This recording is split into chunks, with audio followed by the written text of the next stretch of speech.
Welcome to Wine with HR. I'm Jules. Hey there, I'm Trish. Lawyers turned HR professionals. Through our company, Monarch Endeavors, we guide employers through their oh shit moments with their employees. In this podcast, we will discuss some of the most common and commonly frustrating HR problems while enjoying our favorite adult beverage, wine. So sit back, grab a glass if you choose, and join us as we think about and drink about all things HR.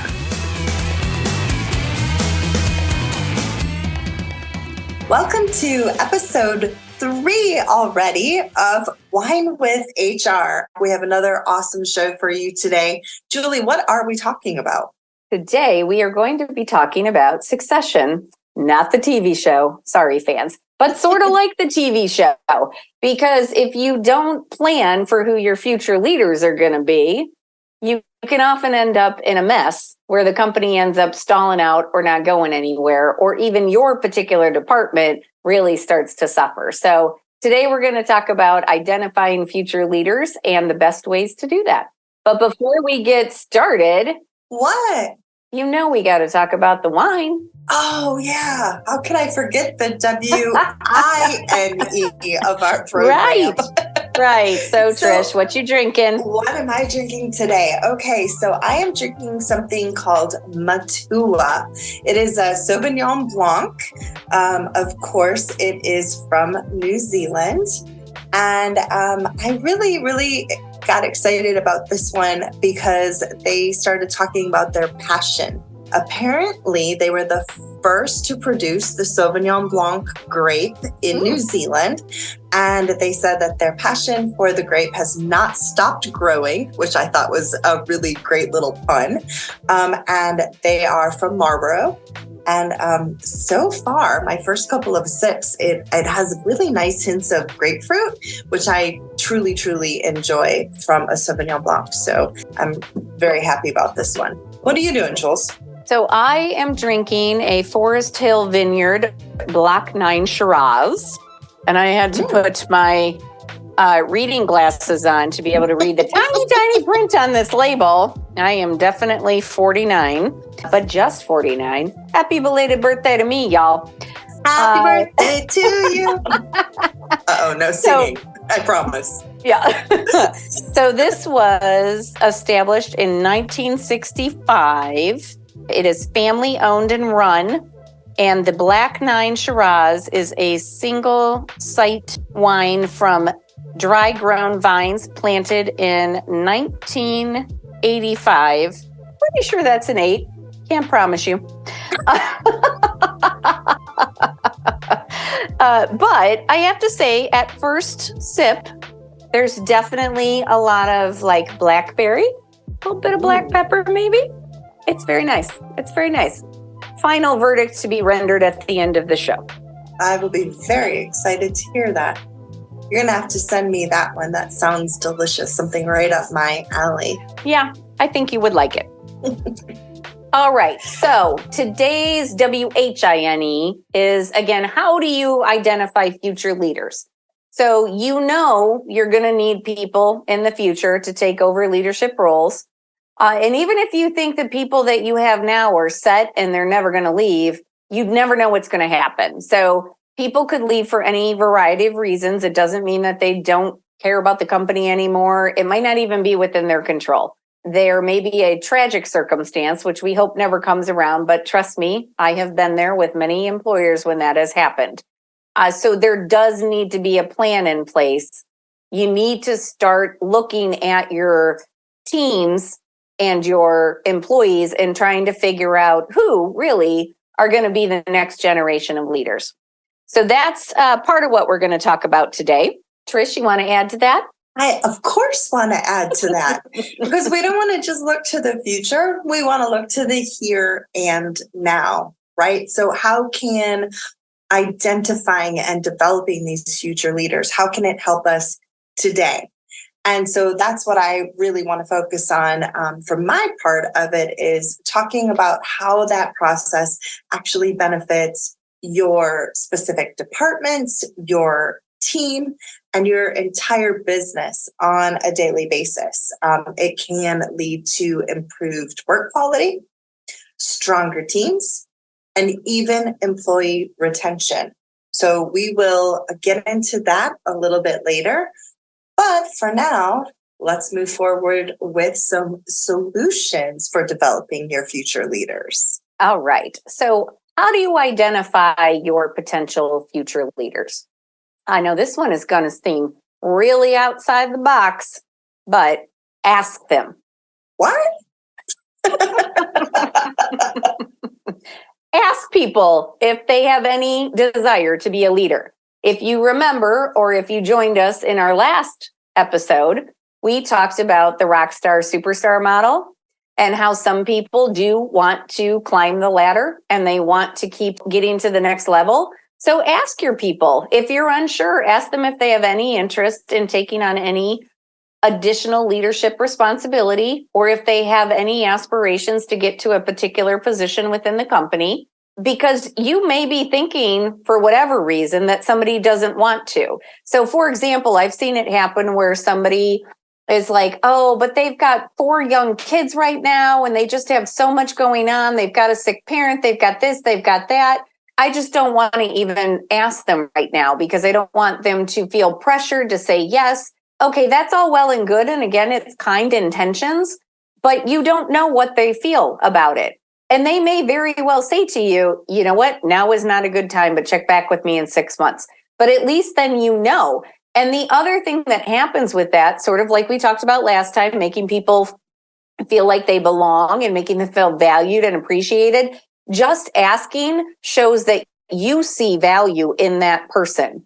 And so even just asking the question, even if they say, no, I'm not ready, or even if it doesn't pan out, that can go a long way towards making your employees feel valued and respected and appreciated. So again, I know, crazy, ask them. So that's number one. The second thing is look at how your employees are performing right now. Do you have employees who are consistently exceeding expectations? Do you have employees who have a lot of initiative, who solve problems without being asked to solve them, or who come to you and say, okay, so this just happened, but here's my plan? People who exhibit those sorts of tendencies tend to be your natural leaders. So those are the people you kind of want to be looking out for. You want people who have a track record of success in their job, but also in being able or have the potential to manage people. And so I'm going to turn it over to Tricia to talk a little bit more about that aspect of things. I love that segue because it is perfect for what I was thinking about. Episode 1, Julie, what did we say? Managers are promoted because they are good at their jobs, not because they are good managers or not because they have the people skills to be good managers. So yeah, you've identified your top performers, but as I've mentioned before, you guys have probably figured this out and it's only episode 3. I love those soft skills that they call them, right? So that's what I want to start with. The soft skills. So what are they? Why should you focus on them? The first one, do they have a positive attitude? If you guys have ever had to manage change within your organization, think about the different ways you can do that. If I come at you and I say, oh, leadership, they're awful. They're making us do that. And they're making us do this. And this is the stupidest. They don't ever talk to us. And I'm saying all of this stuff. Are my employees going to respond positively and give that change a chance? Of course they're not, right? But if I come at them and say, like, I'm so excited, management, listen to us. They know that we want to make this change. They know that we're really trying. So I want you guys to give this an opportunity, right? I want you to give it a chance. Tell me what works. Tell me what maybe we could still improve upon. Same message, but completely different. So do they have a positive attitude? When it comes to communication, do they have strong communication skills, which includes listening, right? We don't want just someone who has great verbal skills, but do they have a full set of communication skills? Remember, again, our last episode when we talked about listening to your employees and creating a welcoming environment where everyone can feel safe, valued, heard. So that would be the next one I would throw in there. Oh, wait, speaking of our last episode, let's go to adding relationships, building relationships, because we want them to be able to work well with their team, of course. But what happens when they go outside of your department? What happens when they have to work with the C-suite? Are they able to take those skills and work with those that they're not used to working with, or maybe they feel intimidated by, or that they're uncomfortable working with? So we want to make sure that they're great at building relationships. We can go from there on to problem solving. Julie has already mentioned, is this a person who comes to you and presents a solution? Or are they a person who just comes and lays problem after problem? Because what I want to see with my upcoming managers is someone who says, here's the issue we're facing. Here's how I plan to solve it. I'm always a come at me with solutions type of person. But on the flip side of that, I don't want them to take everything themselves, right? We don't want them to do it all themselves either. So can they delegate? That's another thing I want to see. One of the problems that I see with some of the people we work with is that managers saying, well, I have this, I have this, I have this, I have this. I don't have time to worry about talking to my team. I don't have time worrying about this. Well, so I want to know, do you have the delegation skills, right? Do you have the ability to prioritize what is important, what you can do, and do you have the trust, like we talked about last episode, in your employees? To be able to delegate those things that you really don't need or shouldn't even be touching. So that's where I would go from there. I think that's a pretty good place to start. Well, thanks. Yeah, because again, being a leader is so much more than just being good at your job. Right. If you want people to follow you, you got to give them a reason. And so all those soft skills that you've been talking about are the reasons. If people can trust that you're going to do what you say you're going to do, there's that common phrase about leaders where if, it goes well, you give the credit to the team. And if it goes bad, you take all the blame. And that really is true, and people appreciate that and will usually chime in and say, no, it wasn't just you, if things go awry. But it's important that they know that future leaders are going to have their back, so you want to look for those people who have those types of qualities, who have the ability to get people to join in with them and to follow what they're doing and to follow their lead. So I think that's really important. You also one thing I was thinking about is, we often will ask other leaders in the company, like, hey, who do you think is a rising star? Who do you think could be a good leader? And those are important opinions because they, as you said, Trisha, are interacting with this person on a little bit of a different basis. And so there may be some things that come out that show this person's strengths, that they're able to reach across and collaborate with different teams and things like that. But I also think it's important that you watch how they interact with people that report to them or people that would report to them. For sure. You want to see how they are treating everyone. So even people that would be technically reporting to them or be below them in the hierarchy chain, how are they treating them? Because again, you want somebody who people are going to follow. And if they are getting sort of a dictator complex, then that may not work so well. Could not agree more. Yeah. So, okay. So now you've identified some leaders. What do? You give them the opportunity to prove you right. So one of the things you can do is assign them as a lead to a new project. So it's just for that project. You can tell them, and I would suggest telling them, be upfront with them that, hey, I believe in you. I think you're ready for this. But this is a test to see if you're ready to do this full time. And so then you put them as a lead on a particular project. It's very important, however, that you set out the expectations and you have a method for giving them feedback on a regular basis during this project so that they know what they're doing well and where they may be lacking so that they can correct it in the moment and as they go along, and you can see their growth over the course of that project, however long it may be. So that's one of the most important things that you could do is give them that practical experience. Make sure that if you can't designate them as a team lead for a project, some other things you could do is have them create a presentation for a client or give a big pitch at a meeting.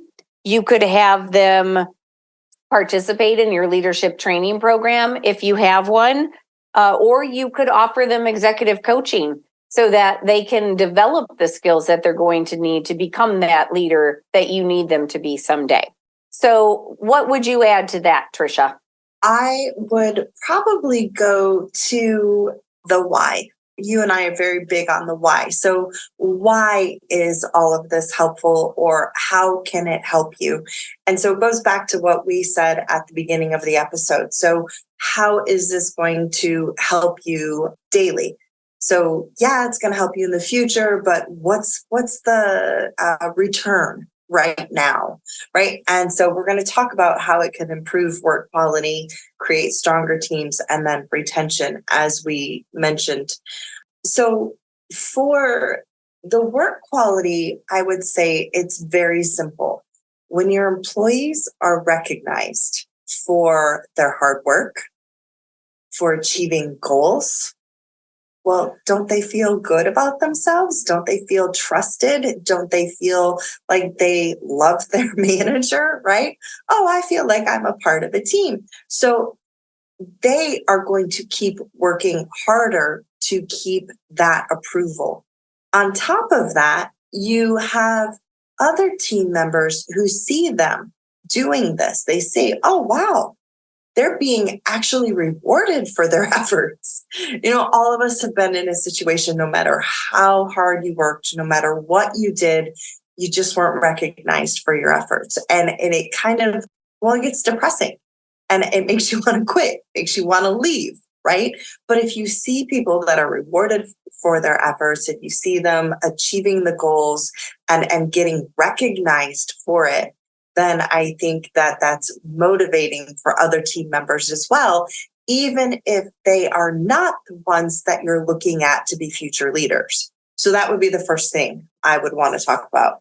And then that in and of itself would lead to building stronger teams, because that belief in each other, that belief in self, it's absolutely contagious. They see that you believe in them. They see that the C-suite believes in them. And all of a sudden, they've got this new confidence. And as they build this confidence, they start to take risks. They get more ingenuitive, which again is going to pay off for the company in the long run, because they're going to come up with these new great ideas or share these ideas that they've already had that maybe they wouldn't have before. And then, of course, that goes back to they're going to share them to begin with. Because if they aren't recognized, if they haven't been encouraged, if they don't feel safe, then they're not going to share the ideas and they're not going to be willing to collaborate with others. If they're, look, here I go again, going back to our last episode, if they feel safe within their work group, then they're going to be more willing to collaborate with each other. And so that will, again, build your stronger teams. And I have to go to retention real quick. Throwing out a stat here because I love our stats. This is one that I saw several months ago when I was looking at creating something for one of our clients. And it was LinkedIn back in 2019, but I still think it's super important right now. 94% of employees say they would stay at a company longer if it invested in helping them learn. 94%. So this is how you improve retention, right? You let your employees know about the development opportunities that are available. You show them how your organization is going to help them or support them even in achieving those goals. This is going to create an atmosphere where people are going to want to stay. I mean, 94%. Yeah, that's a huge number. Isn't And it? it's true. And it reminds me of a point that I think is really important, which is not everybody is going to be able to advance in your company. Not everybody has a position to which they can succeed to the next level, right? There are some jobs, for example, at a law firm, if you are a legal assistant, there's really nowhere higher to go unless you decide to go back to school and become a paralegal or a lawyer, et cetera, et cetera. And people do that. That's fine. But if you have positions for which there's a ceiling and people have nowhere higher to go, it doesn't mean that you still can't help them be leaders in the company. Agreed. You can help them figure out ways that they want to develop. So to your point, it's not always about getting to the next level. It's about knowing that somebody cares enough about your professional development to invest in you. So you can have conversations with your employees about what are your goals? What would you like to learn more of? Is there something that you would like to achieve? Maybe there's a certification. Maybe there's a particular class they'd like to take. Maybe there's a certain skill they would like to learn. Maybe there's something that they see where there's a hole that they could fill if they just had X, Y, or Z in their pocket.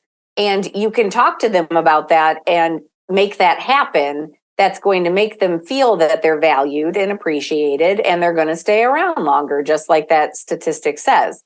So that's really important to not get pigeonholed into thinking only about those who can advance up the ladder, but developing all of your people. And leadership takes many forms.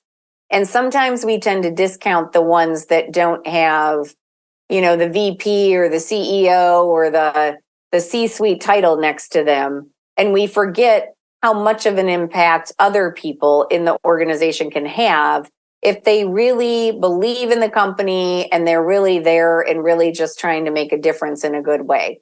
Could not agree more. And then the other point I wanted to make is, we've been talking about how you identify future leaders, and it's really important to do that. But it's also important to keep in mind that a lot of times our own biases come into play. And so we may not always be the best judges of who would be a good leader. And so we also need to create a way for people to come forward and to let you know that they would like to be a leader. Even if they're not ready, that opens the door for a conversation about what they need to do to become a leader. And going back to, we keep referring to our last episode, but that's the beauty of all of this stuff. It all goes together. But going back to the example of the individual who stuttered and felt like he was always cut off, that is somebody who probably would not ever be pegged as a future leader. But if you ask that person, and I don't know this person, but if you ask that person, he might very well say, yes, I have all of these great ideas. I have all of these things that I think that we could do. I would love to be in a leadership position. But that's somebody who wouldn't normally make the cut, so to speak, if you're just looking around the room and identifying people. So we want to be a little bit careful about it. Do all the things we said, look for all the signs that we've talked about, but also take a step back, take a look around and say, who are the quiet people who wouldn't necessarily be the first on the list, but that's more so because we don't know them as well. And maybe we don't know enough about them or what their goals are or what they have to offer. And maybe we need to have some conversations about that. Biases. That sounds like a future episode. Yes. Yeah. Oh, yeah. Or two or three. 4 or 5. Right. But one of the biggest things is, however you decide to identify your future leaders, do not wait until the last minute. You should have them identified before the person currently in whatever position you're thinking may need to be filled leaves, because you don't want to have that gap where you're scrambling around and then you're sort of forced to put somebody in the position who might not be the right fit. You need to start developing them now. Think about how long it took you to be really comfortable in your manager role or your supervisory role. And you want to give this person a head start. They should be ready to step into your shoes if that becomes necessary, because you should have done the work ahead of time. And it really solves a lot of problems if you start thinking about it early on. I love that, Julie. And I have to say, going back to what you said even before that, I want to take it one step further.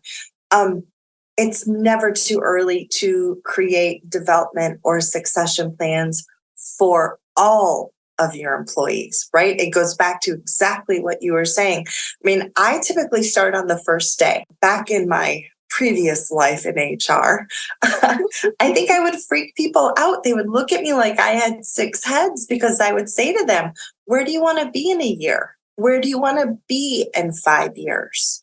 You kind of see them look at you like, today's my first day. Why are you asking me that? But it gets them thinking. It plants that seed in their head, and they start to go, oh, okay, they could be looking at me for growth in the future. So talk to your employees. If you don't have a succession plan, or if you don't have a career development path for each of your employees, make sure that you start adding that as part of your orientation and onboarding process. Yes, it seems to take a lot of time, but as we've already talked about in this episode and in previous episodes, it is 100% worth it. The return is invaluable. Absolutely. I mean, imagine being an employee on day one and they're already talking to you about your future there. That Exactly. A strong message. Yeah, you're planting a seed, right? It's like, oh, this isn't just another stop on the resume. This is somewhere I could stay for a while. Yeah. So, Julie, do we have any little helpful tips in this episode like we usually do? No. Yes, of course we do. All right. So my first tip is create a mentoring program. This is a good way to develop future leaders. It's also a good way to make all of your employees feel, again, valued. You keep hearing us say that, valued, heard, appreciated, respected. Mm-hmm. But a mentoring program works for both the mentor and the mentee. So from the mentee side, it gives them a point person to go and talk to when they have questions about things. It gives them somebody to learn from.